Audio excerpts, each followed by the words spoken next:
بہت سال پہلے بغداد کے شہر میں ایک نوجوان عالم دین رہتا تھا جس کا نام عبداللہ تھا۔ عبداللہ نے علم حاصل کرنے کے بعد فیصلہ کیا کہ وہ علم حاصل کرنے کے لیے کسی دور دراز ملک کا سفر کرے گا۔ سفر کی تیاری کرتے وقت ان کی نیک سیرت والدہ نے انہیں بلایا۔ وہ جانتی تھیں کہ لمبا اور خطرناک سفر ہے۔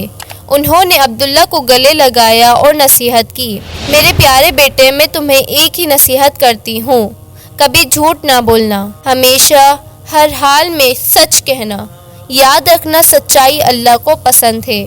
عبداللہ نے اپنی والدہ سے وعدہ کیا کہ وہ اس نصیحت پر سختی سے عمل کرے گا۔ عبداللہ ایک قافلے کے ساتھ سفر پر روانہ ہوا۔ صحرا کے بیچوں بیچ جب قافلہ ایک کھلے میدان سے گزر رہا تھا تو اچانک ڈاکوؤں کے گروہ نے حملہ کر دیا۔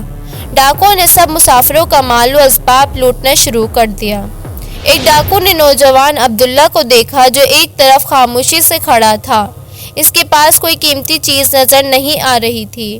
ڈاکو نے حقارت سے پوچھا، اے لڑکے، تیرے پاس کیا ہے؟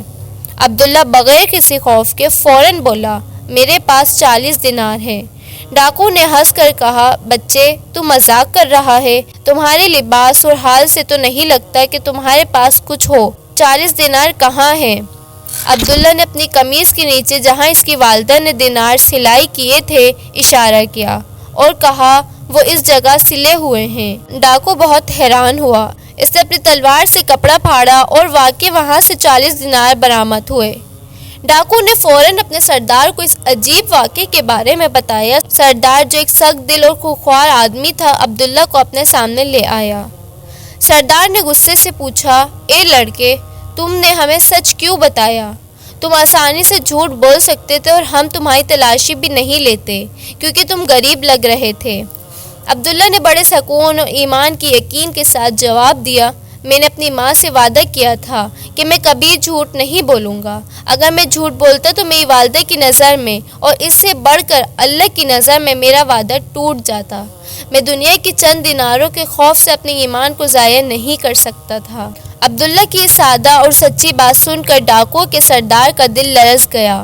اس نے اپنے آپ سے کہا، یہ بچہ اپنی ماں سے کیے گئے چھوٹے سے وعدے کو دنیاوی نقصان کے خوف سے نہیں توڑ رہا، اور ہم لوگ اللہ اور رسول صلی اللہ علیہ وسلم سے کیے گئے بڑے وعدوں کو ہر روز توڑتے ہیں اور گناہوں میں ملوث ہوتے ہیں۔ سردار کی آنکھوں میں ندامت کے آنسو آ گئے اور کہا، اے نیک لڑکے، آج تم نے مجھے اور میرے ساتھیوں کو ہدایت کا راستہ دکھا دیا۔ میں اپنے تمام برے کاموں سے توبہ کرتا ہوں۔ تم نے ہمیں سچائی کی طاقت سے ہرا دیا۔